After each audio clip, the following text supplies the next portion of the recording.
Olá a todos, meu nome é Francisco Alves e eu estou aqui mais uma vez para falar com vocês sobre mitologia e dessa vez é sobre a mitologia egípcia nessa série Eu com o Mito.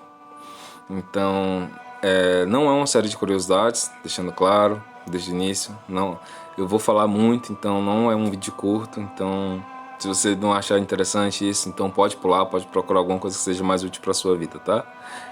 Porque eu finalmente vou falar sobre a mitologia egípcia. Eu estou muito animado para isso, porque é a mitologia, uma das mitologias que eu mais gosto, porque é a primeira mitologia que eu conheço e eu tinha uns 10 anos quando eu vi a palavra antroposomorfo, que são os deuses egípcios, que eles têm forma tanto de humanos quanto de animais. Então essa palavra, ela me cativou, que eu fui procurar saber o que era e conheci os deuses egípcios e desde então não parei mais de conhecer várias outras mitologias. Então o começo de tudo é na mitologia egípcia, pelo menos pra mim. Então é um grande prazer poder falar sobre ela. E ela é cheia de misticismo. É impossível hoje você falar de Egito Antigo e não lembrar de alguma coisa. Falando com qualquer pessoa na rua, tipo, ela vai ter uma ideia sobre o que é o Egito, sobre o que são os faraós, sobre o que são as pirâmides. Então tem-se até hoje uma cultura egípcia na sociedade contemporânea de uma forma, mesmo que seja abstrata, mas tem sim. E a mitologia egípcia ela é mística de um ponto que até hoje tem coisas que a gente não conhece, porque tem segredos que até hoje a gente ainda não conseguiu desvendar, né? Então a mitologia egípcia é fantástica, é repleta de mitos e é onde começa, por exemplo, a cabala, o hermetismo, que são formas de ver a vida de uma outra forma mais espiritualizada.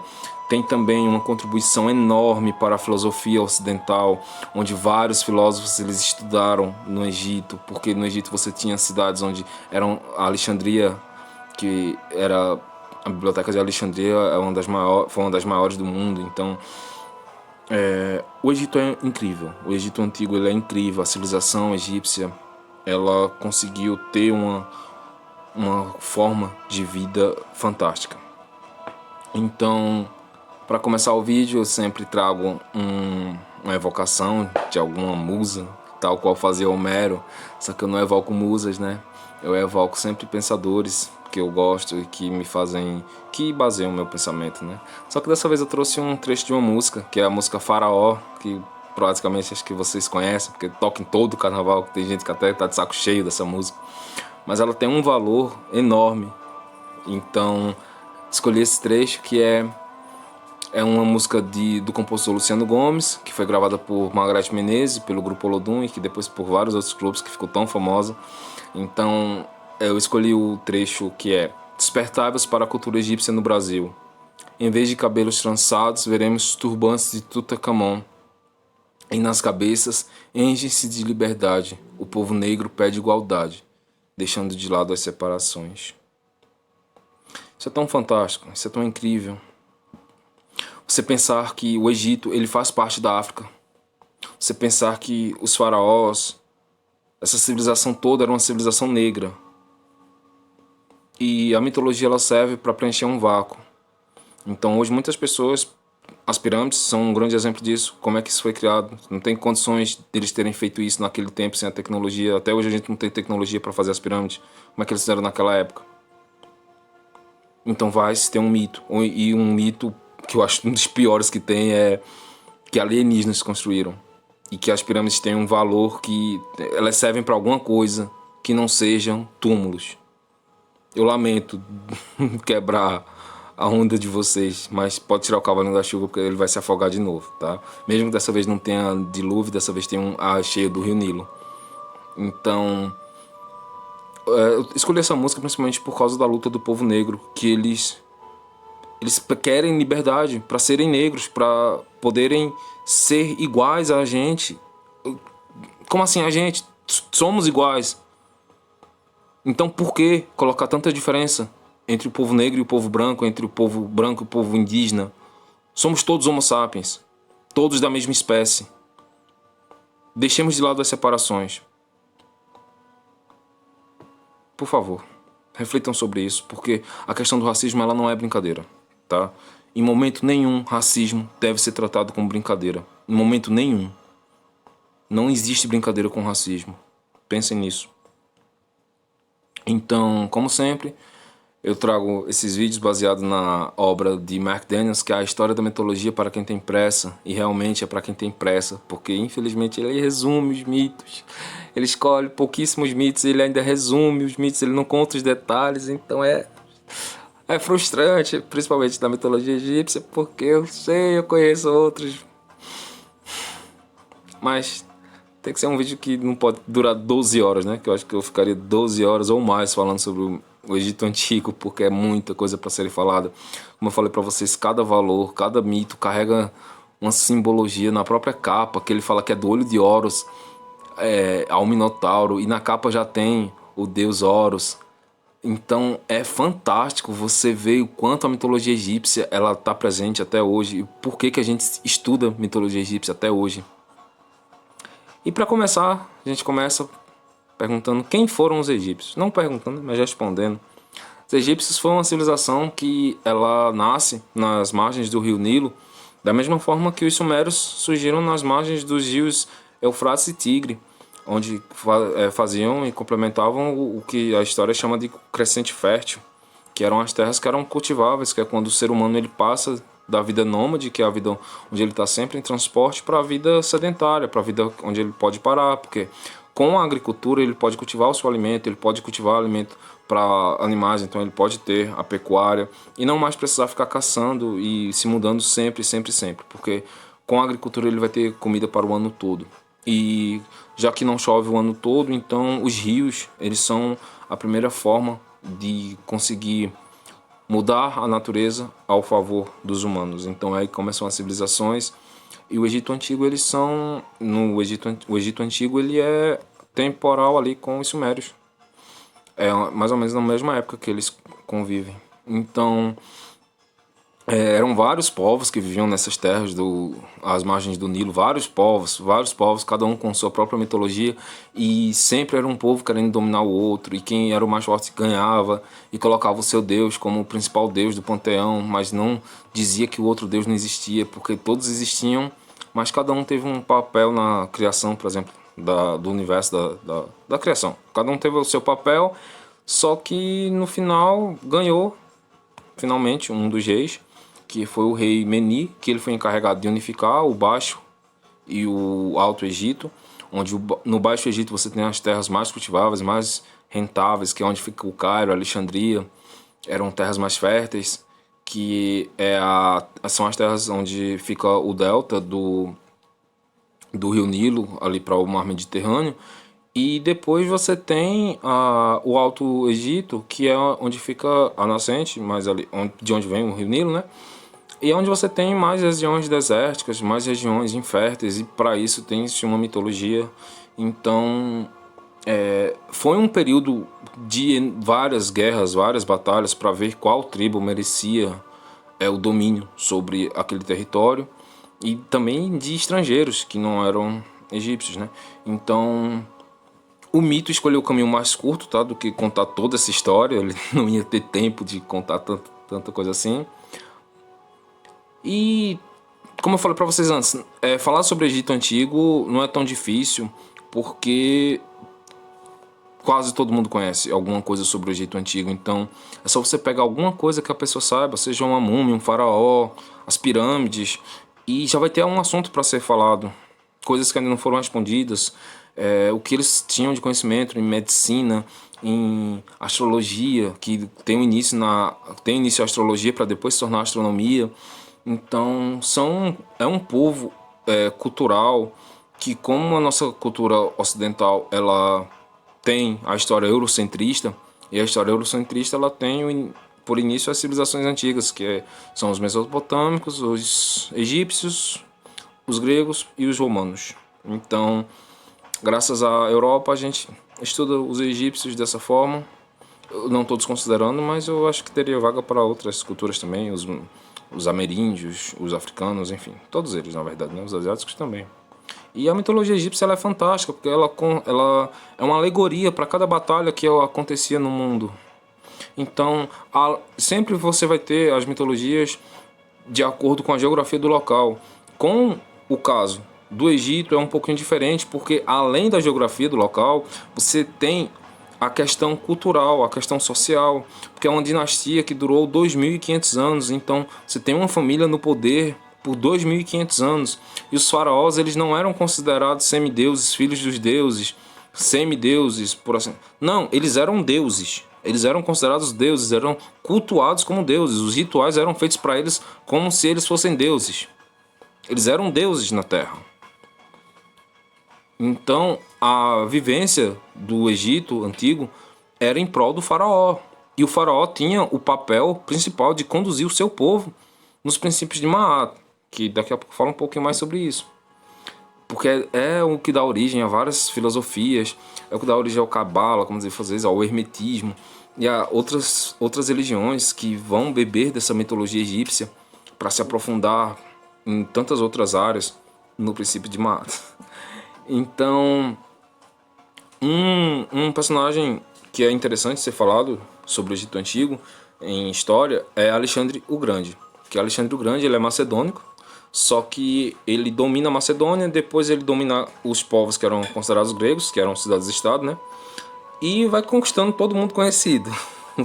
Toda terra que era conhecida, Alexandre ele tem poder, e entre elas ele dominou os persas, e com os persas ele ganhou de brinde os territórios da Síria e do Egito.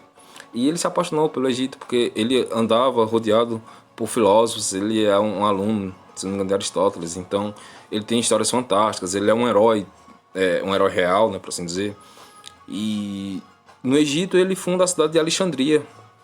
E a cidade de Alexandria tinha uma biblioteca onde se tinha conhecimentos de todas as culturas, porque Alexandre ele dominava o povo, mas não dominava a sua cultura. Ele permanecia com a cultura daquele povo e ele aprendia, ele enriquecia o seu próprio conhecimento. Por isso que ele estava sempre acompanhado por pessoas, por filósofos de várias etnias, filósofos de várias nacionalidades, que ele tentava absorver o conhecimento de várias formas, de várias percepções. Então Alexandre, nesse ponto, ele é fantástico, né? E tem até a história de quando ele foi sepultado, antes de ser enterrado, ele passou com seu cortejo, o funeral dele passou por todo o território dele, para que as pessoas vissem que ele morreu. Então é fantástico isso, essa parte.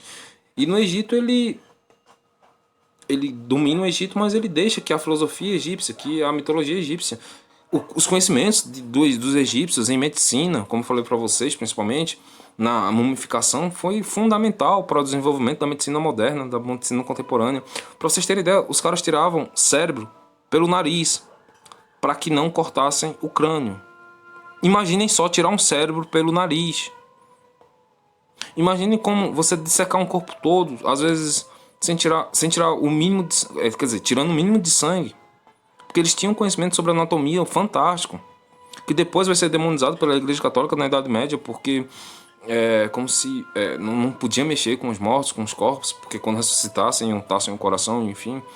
Eu não vou falar aqui sobre religiões assim, dessa forma. Mas no Egito Antigo você tem todo um aparato de base para a filosofia contemporânea. E a mitologia é um desses caminhos, é uma dessas bases. Então a mitologia egípcia ela é complexa, tá? Ela tem o mar também que influencia, porque você tem o Mediterrâneo, tem o Mar Vermelho. São 18 dinastias reais consecutivas. 18 dinastias reais consecutivas. São 2.500 anos de domínio da mesma família.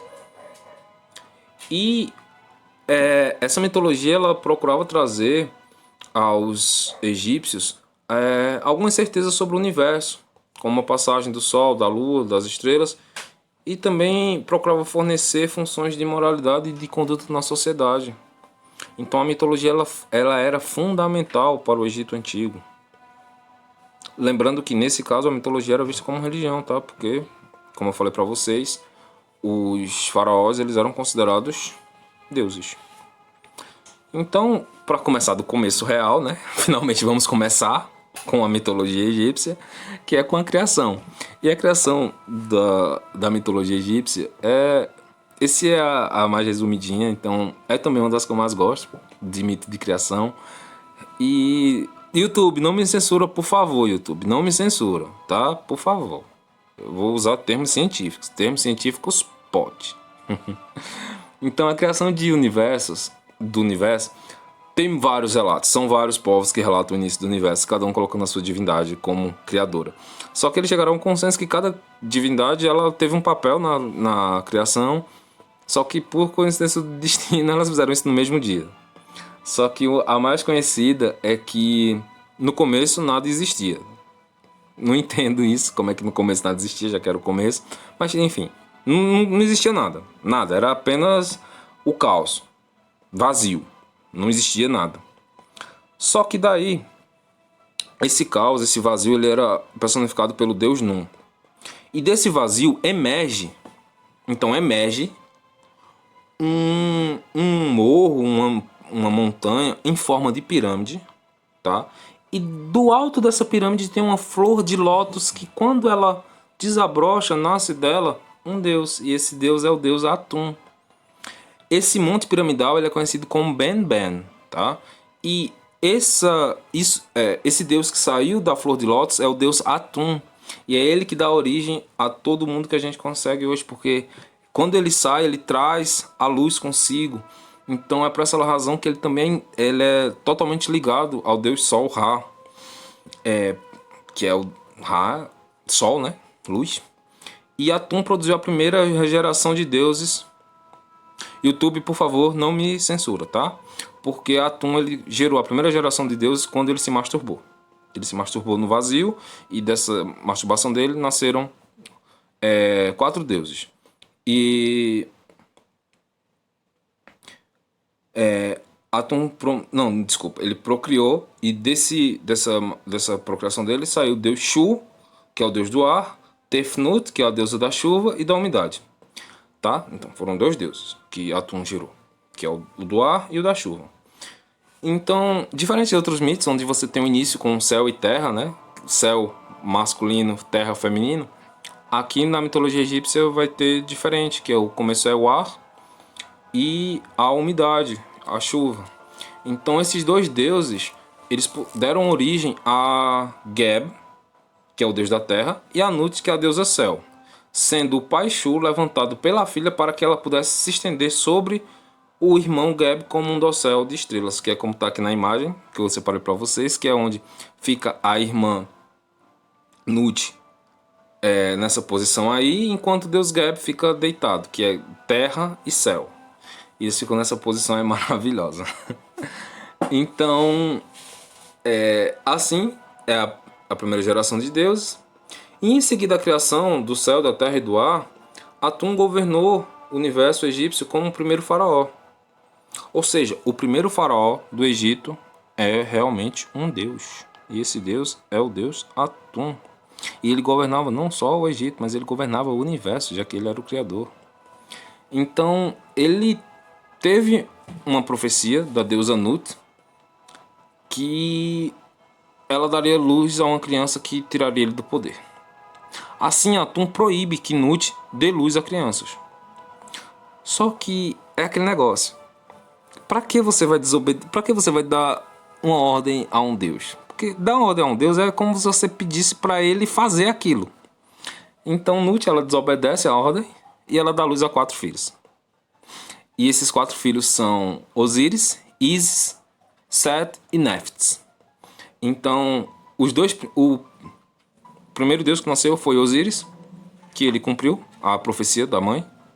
Então ele tira o pai do poder, que isso se assemelha muito à mitologia suméria, à mitologia grega, à mitologia romana e tantas outras onde o filho tira o poder do pai. E a história de Osíris é bem mais comprida que só destronar o pai dele. E aqui no livro ele vai falar apenas da ressurreição de Osíris. A ressurreição de Osíris é uma história fantástica, tá? Não só por causa de Osíris, mas por causa dos personagens que envolvem. Porque desde o nascimento de Osíris, ele era destinado a assumir o trono do pai. Desde o nascimento. E ele se torna o novo soberano, ele se torna o novo faraó. Vejam que a coroa dele é branca. A coroa dele ainda é branca, tá? Ele ainda não unificou o Egito. Lembrando que eram 2 coroas, uma vermelha e uma branca. A coroa branca era do Baixo Egito e a coroa vermelha era do Alto Egito. Quando o Egito se une, fica a coroa vermelha e branca, com exceção de tempo de guerra em que os faraós usavam coroas azuis. Mas Osíris descendia de uma família endogâmica, né? Porque ele foi gerado por Nut e Atum, né? Que era o pai e a filha. Então ele se une à irmã Ísis e o irmão dele, Set, se une à deusa Néftis. Só que Osíris, ele não ficou satisfeito só com Ísis. Então ele procura Néftis e Néftis, né, aceita. E assim tem a origem do deus Anubis, que o deus Anubis vai ser o deus da mumificação, do embalsamento e de levar os mortos ao submundo, mas ele vai ser o primeiro governante do submundo. E o irmão Sete, quando ele descobre a traição do irmão e da irmã, que era mulher dele e irmã também, ele fica furioso e mata Sete. Lembrando a vocês que deuses, mitologia é criação para responder uma dúvida humana. Então, os deuses eles são tão parecidos com os humanos simplesmente porque são criações humanas. Então, Sete ficou furioso e matou o deus Osíris. Porém, isso representa a luta entre a ordem e a desordem, porque enquanto Osíris representava a ordem do Baixo Egito, o deus Sete representava a desordem do Alto Egito, que estava sempre em batalhas. Enquanto o Baixo Egito conseguia manter uma certa ordem, o Alto não. Então, lembrando que é sobre o princípio de Maat. Maat é a deusa da justiça. Daqui a pouco eu falo um pouquinho mais sobre ela. E os detalhes desse assassinato, eles são descritos de uma forma tão clara nos hieróglifos, porque os egípcios tinham algo pela escrita que era tipo, se você mata, se você escreve que você vai matar alguém, é como se você já tivesse matado. Eles tinham esse domínio da escrita tão forte que para eles era assim que funcionava. Não precisava você matar uma pessoa, você simplesmente pensar em matá-la e escrever aquilo já era um ato, já era uma ação de morte. Então, um desejo destrutivo escrito era como se já tivesse realizado. Mas Ísis, ela não fica bem, né? Ela fica viúva, então ela sai em busca do corpo de Osíris, porque Osíris foi despedaçado, foi estraçalhado pelo deus Sete, ele foi cortado em vários pedaços e espalhado pelo Egito. E Ísis sai em busca das partes do marido para poder mumificá-lo. E ela só que detalhe, ela não vai sozinha, tá? Ela vai com Néftis, que é a irmã e amante de Osíris. Que história, meu Deus. E na família real vai se repetir isso, tá? Os faraós, eles casavam entre si. Então não era difícil o irmão casar com a irmã, pai casar com a filha, que era para manter o sangue divino. Não é mais o sangue nobre, é o sangue divino. Porque eles eram deuses, então apenas deuses copulam com deuses. Então isso era normal para eles. E Ísis e Néftis, elas saem em busca das partes do corpo de Osíris, só que Ísis ela é tão triste que as lágrimas de Ísis elas causam a cheia do Nilo. Então o deus Set, ele vai ser considerado o deus da vida e da fertilidade justamente por causa disso, porque ele provocou a tristeza e as lágrimas de Ísis. Então por causa dele que o Nilo tinha cheias, e quando o Nilo tinha cheia, inundava tudo. Só que quando o Nilo voltava ao normal, toda aquela região que estava alagada antes passa a ser uma região de agricultura fértil, porque existe algo chamado humus, que é líquens, que é musgo, que deixa a terra com matéria orgânica, que é adubado, uma terra boa para o plantio. E os egípcios aproveitaram isso muito bem, por isso que eles eram tão agradecidos ao deus Osíris e à deusa Ísis. E mais tarde ao filho deles, que é o deus Horus. Então, com a ajuda de Anubis, que é filho de Osíris também, e é o deus da mumificação, todos eles conseguem trazer Osíris de volta à vida, só que por pouco tempo. Então, ele foi governar o submundo, já que não pôde continuar o seu governo aqui no mundo real, né, no mundo dos vivos. Só que no pouquinho de tempo que ele teve de ressurreição, deu tempo dele ir de novo com Ísis. E eles tiveram um filho, que esse filho se chama Horus, que daqui a pouco eu vou falar mais sobre ele, porque ele é um dos principais deuses egípcios, porque ele é símbolo de poder. E eu lembro a vocês, no Egito Antigo, era disputa de poder o tempo inteiro, seja interna ou externa, sempre tinha uma disputa de poder. Porque agora eu vou falar um pouquinho mais sobre a deusa da justiça, a deusa Mate. Como eu falei para vocês, o papel do faraó era conduzir o povo egípcio sobre os preceitos de Maat, sobre os preceitos de divindade, sobre os preceitos de justiça. E a responsável por isso era Maat. Então, quando o mundo foi criado por Atum, o caos e a desordem de Nun foram empurrados para além das fronteiras do universo. Ou seja, antes era só caos e desordem. Só que com a criação da ordem, tudo isso vai ser colocado na margem. Porque, como eu falo para vocês desde sempre, o universo sempre busca equilíbrio, a natureza sempre busca equilíbrio. E o ser humano busca o equilíbrio sempre. Porque quando a gente não busca o equilíbrio, a gente vai acabar em círculos viciosos que nos trazem a coisas ruins. Por isso tantos problemas de saúde mental, física, psicológica. Tantos problemas que a gente fica repetindo. Por quê? São coisas que a gente quer deixar em caos. A gente não busca equilíbrio. A gente quer a nossa vontade. O nosso ego nos puxa para o nosso desejo, em vez de ir no caminho que busca o equilíbrio. E tudo que é desequilibrado tende a ser errado. Tudo. Todos os extremos são errados. Não importa se você, como eu falei antes, se você é muito bom, é ruim para você. Se você é muito mal, é mal para você. Então sempre tem que haver um equilíbrio. E a deusa que personificava isso era Maat. Porque no lugar do caos e da desordem ficou o equilíbrio, a justiça, a harmonia cósmica. E isso era conhecido como Maat. E ela foi personificada como uma deusa que, como símbolo, teve uma pena na cabeça dela. E a balança, como sempre. E isso era incorporado na vida egípcia, do faraó até os servos, até os escravos, por assim dizer. O escravo que assumisse a religião egípcia, ele tinha que seguir os preceitos de Maat, que era o princípio do equilíbrio.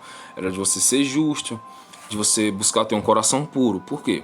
Quando você morresse, você ia ser levado a um tribunal, espécie de tribunal tal, onde o seu julgamento era determinado pela balança, onde aquela pluma que ficava na cabeça de Maat seria colocada em um prato da balança, e o seu coração seria colocado do outro lado da balança. Imaginem que, para que você fosse para o além-vida com os deuses, desfrutar de um pós-vida maravilhoso, seu coração tinha que ter o mesmo peso da pluma de Maat. Falando de uma forma lógica, isso é impossível. Como é que como é que a matéria de um coração vai ter o mesmo peso de uma pluma? Não tem como. Não tem como. Assim todo mundo já estaria condenado. Porém, um coração cheio de virtudes, ele é leve. Um coração que não carrega pesos, que não carrega pecados, que não carrega ódio, que não carrega coisas ruins, que não carrega negatividades, por assim dizer, já que é moda hoje em dia dizer esses termos, mas um coração leve, um coração puro. Um coração impuro jamais entraria no além-vida. Nunca, não tem possibilidade. Porém, quando viesse um coração puro, ele seria tão pesado quanto uma pluma. Por quê? Porque ele é leve, ele não tem nada para carregar com ele. Ele se desprendeu de tudo que era matéria aqui no mundo dos vivos. Tudo que era real aqui no mundo concreto, ele foi desprendido. Por isso que aquele coração chega, depois de morto, chega tão leve, tão puro, porque tudo que era dele foi deixado. E ele deixou para trás. Foi uma escolha dele. Só que se você leva consigo esses bens que você considera que são tão importantes para você aqui, seu coração vai pesar mais do que a pluma de Maat. E com isso você vai ser condenado a ser devorado pela deusa Amit. Que a deusa Amit é a junção de 3 animais que eram os 3 animais mais perigosos do Egito, que era uma leoa, um crocodilo e um hipopótamo. Se vocês me perguntarem por que um hipopótamo era perigoso, os hipopótamos são perigosos até hoje, tá? Muitas pessoas são mortas por hipopótamos. Não vão na brincadeira não, tá? Eles são enormes e tal. E eles são perigosos, tanto quanto crocodilos e leoas. E os corpos eram condenados a um eternidade no submundo, conhecido como Duat. Só que aqueles cujos corações eram equilibrados na balança, tinham um destino bem mais agradável à frente, e eles eram enviados ao paraíso eterno em Aru.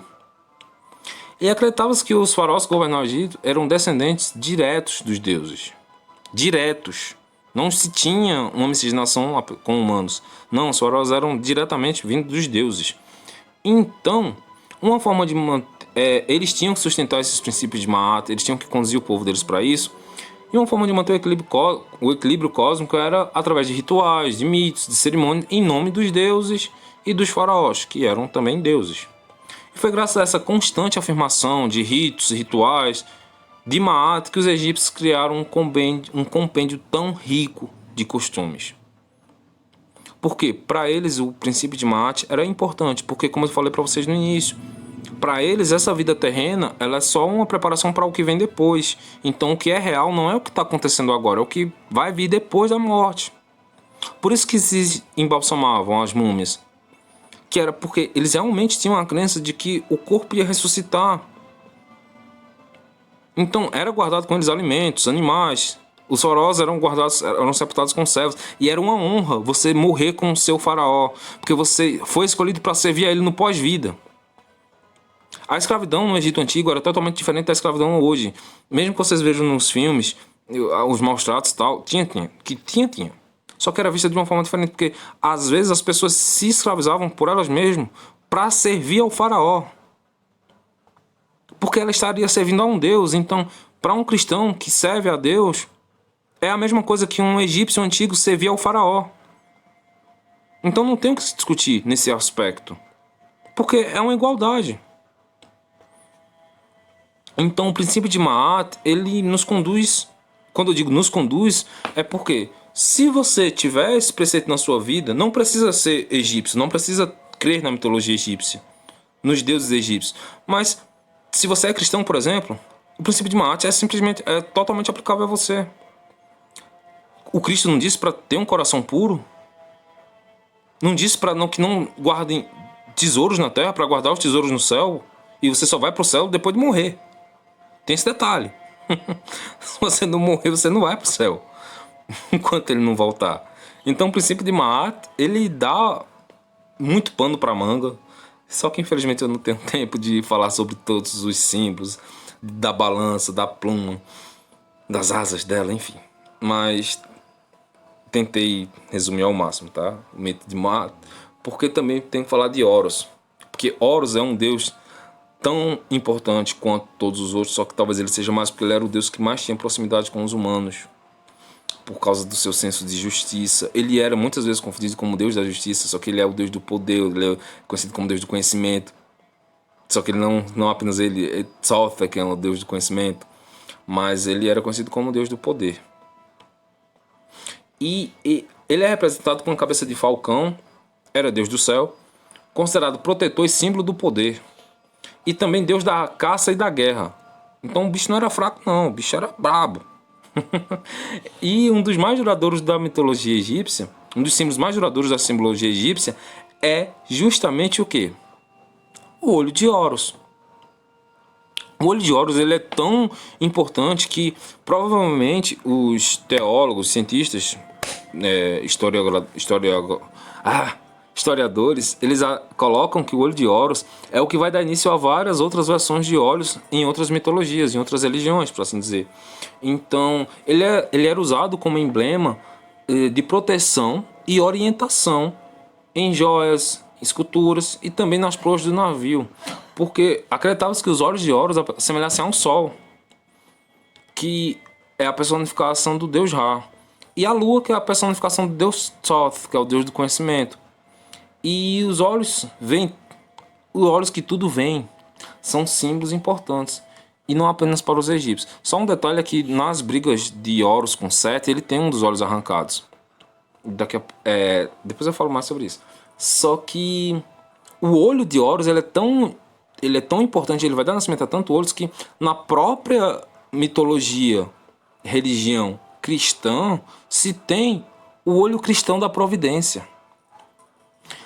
Em outras mitologias a gente tem os olhos também como símbolo. A gente tem hoje no dólar americano um olho, Illuminati, tal, não sei o que. Não, mas tem um olho lá, enfim, é outro assunto.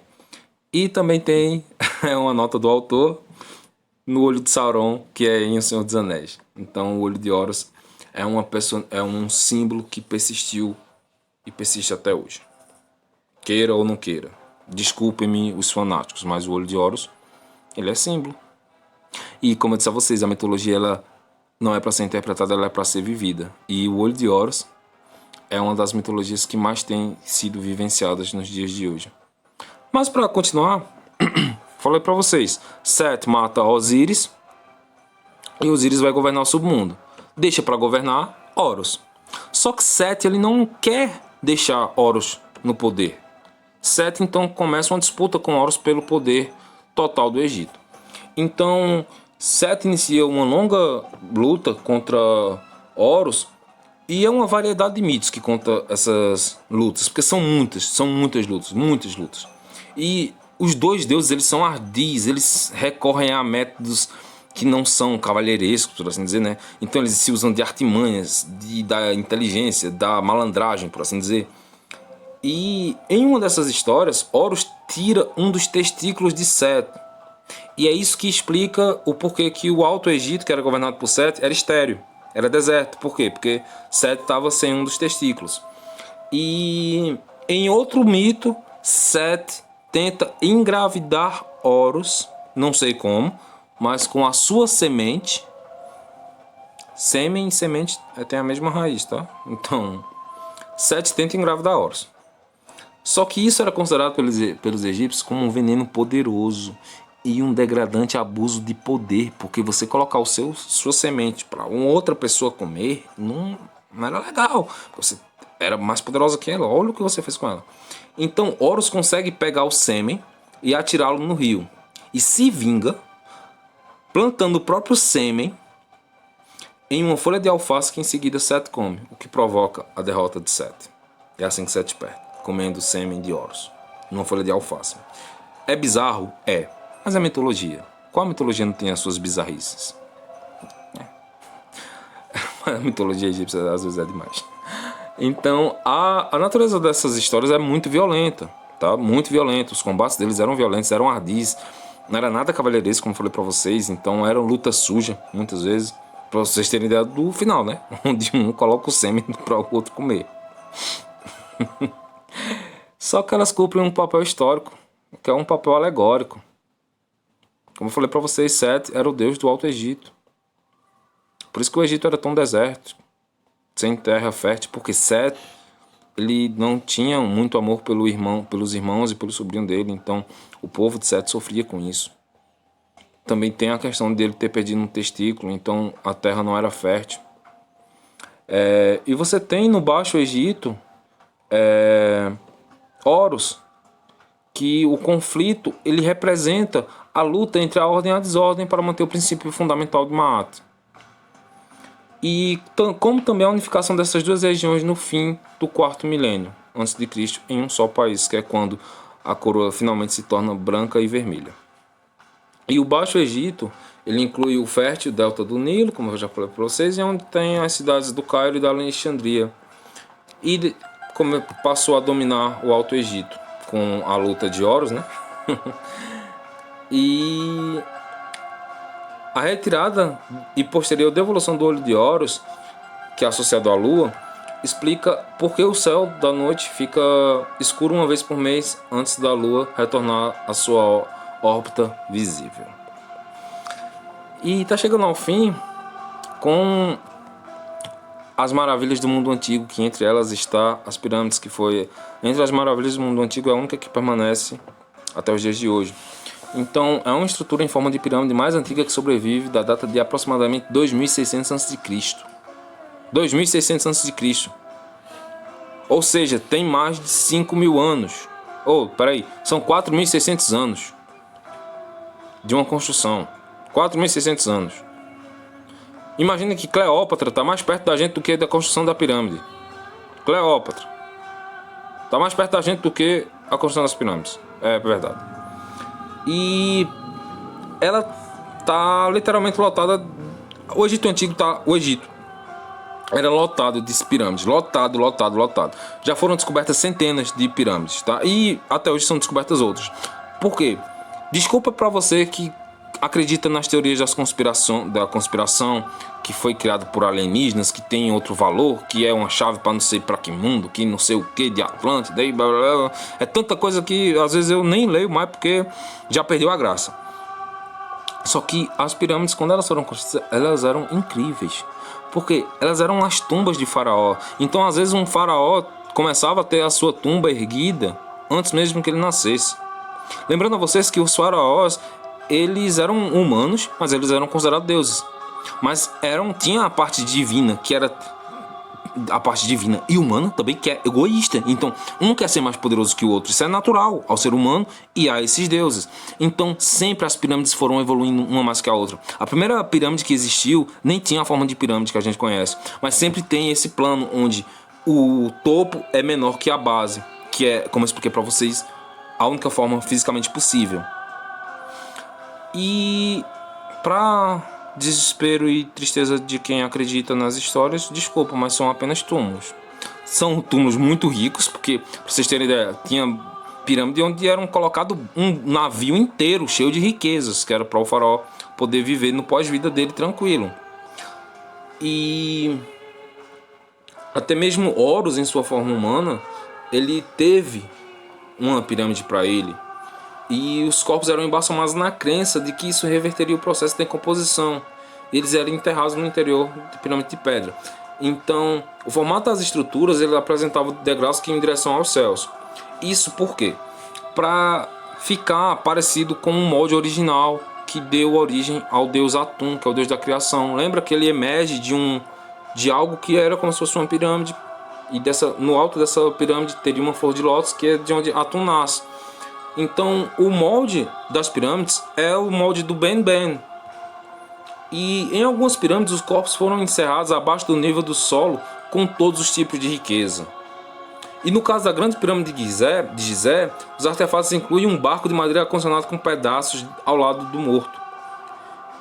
E no passado, é a maior e mais famosa de todas as pirâmides. Tinha 146 metros de altura. Então é o equivalente a um prédio de 40 andares. 40 andares, 146 metros de altura. E até hoje está lá de pé. E um detalhe, as pirâmides hoje a gente vê naquela imagem amarelada lá, mas elas, na época, no ápice delas, elas eram pintadas com calcário. As pedras externas eram calcário, que é branco. E o topo era ouro, que o ouro era um metal nobre para os egípcios. Hoje a gente tem na tabela periódica os gases nobres, né? Mas não, naquela época o ouro era um metal nobre que não podia ser convertido em nada mais, era mais divino do que ouro. Então, na Idade Média vai ter a busca pela pedra filosofal, que era transformar chumbo em ouro. A parte mitológica é isso, é transformar chumbo em ouro. Na parte real, o que os alquimistas realmente queriam era colocar transformar ignorância em conhecimento, em inteligência, na busca pelo conhecimento. Isso é transformar chumbo em ouro. É você transformar algo que é chumbo, que é pesado, que é denso, que não é nada nobre, que chumbo é o que traz a morte. Transformar em ouro, que é o conhecimento, que é o que nos livra da ignorância, é o que nos livra das trevas, é algo que nos traz luz. Então, as câmaras das pirâmides do Egito, até hoje tem câmaras nessas pirâmides tão conhecidas que até hoje nunca foram exploradas. Por quê? Elas são corredores que eles são propositalmente confusos no interior, que é para aumentar a mística do Egito Antigo. Então, até hoje existem segredos sobre o Egito Antigo que a gente não desvenda, porque seja por causa de assaltantes caçadores de relíquias, né, que assaltaram essas coisas e que hoje estão perdidas. Muito da história do Egito foi perdida durante o incêndio da Alexandria, onde se perde muita coisa sobre o mundo antigo. Então a história da antiguidade, como foram construídas as pirâmides, já tem explicado nas pirâmides, tá? Quem se interessar é só procurar. Até no YouTube tem como foram as pirâmides, tá? A gente já tem as explicações de como foram as pirâmides. Por quê? Porque eles escreveram nas pirâmides como eles fizeram. Não precisa mais acreditar em alienígena, não. Foram os humanos que criaram. Desculpa pra quem acredita em alienígena.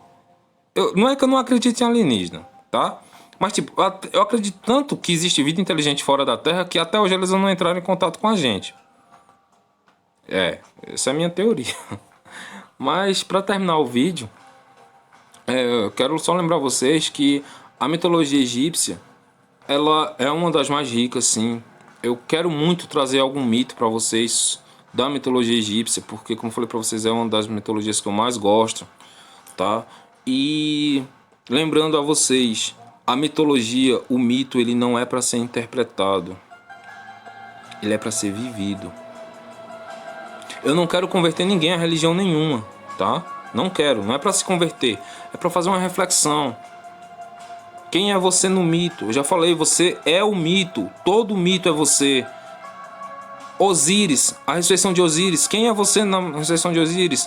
Você é Osíris que foi morto, esquartejado. Você é Ísis que sai em busca do marido e que só para quando acha todas as partes. Você é Néftis que ajuda a irmã a procurar as partes do corpo do marido. Você é Anubis que ajuda no processo de ressurreição. Você é o próprio Osíris depois de ressuscitado. Ou você é Set que mata Osíris. Você é o filho Horus. Você é o mito todo. Todos esses personagens são você. Todos esses personagens estão em você. Tem momentos na sua vida que você é esquartejado tal qual Osíris, onde você está completamente perdido. Está faltando algo em você, você está incompleto. Então você precisa fazer igual Isis fez, você precisa ir em busca. E é nessa busca que eu estou hoje. Eu também busco a mim mesmo. Então você refletir, conhecer a si mesmo, refletir sobre si mesmo é das piores coisas quando você quer se conhecer de verdade, porque você descobre o que há em você.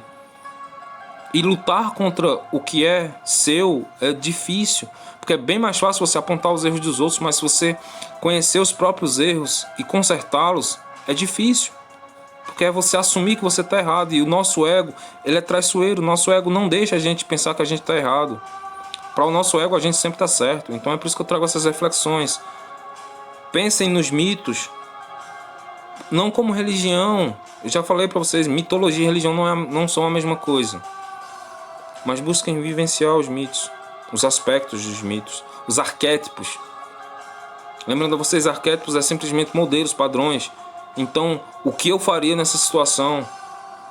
Se eu seguir o princípio de Maat, que é ter um coração puro no pós-vida. Mas eu sou ateu, que seja ateu. Mas se você for ateu e tem um coração puro, ah não, mas eu não tenho coração. Cara, os egípcios, eles já acreditavam em alma, que a alma estava no coração. Por isso que eles separavam os órgãos na hora da mumificação. É no Egito que a terra é provada que a terra é redonda. O experimento foi feito no Egito. O primeiro experimento, antes de Cristo. Eu falo sempre de terra plana aqui, né? Porque é um assunto que eu não aguento quando alguém me fala que a terra é plana. E porque tem gente que acredita realmente que a terra é plana. Isso é... Eu não sei mais o que falar sobre terra plana. Lamento. Então é assim que eu encerro o vídeo. E foi um prazer falar para vocês bem pouquinho, né, sobre a mitologia egípcia.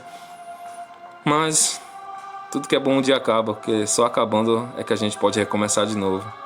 Assim como Osíris, que ele ressuscitou e depois foi governar o submundo. Então nós também temos que renascer. E nosso despertar tem que ser diário. Cada vez que a gente abre os olhos para um novo dia, é um novo dia, uma nova vida. Que a gente pode começar tudo de novo. Ou então a gente pode continuar a nossa busca, caso a gente perceba que está no caminho certo. Se perceber que está no caminho errado, então apaga. Se não tiver como apagar, passa por cima e tenta construir algo bom com as suas falhas. Mas acima de tudo, busquem vivenciar a mitologia. Não busquem só interpretá-la. O mito, ele é vivido a cada dia. Então é assim que eu me despeço. E até uma próxima. Quem sabe? Tchau.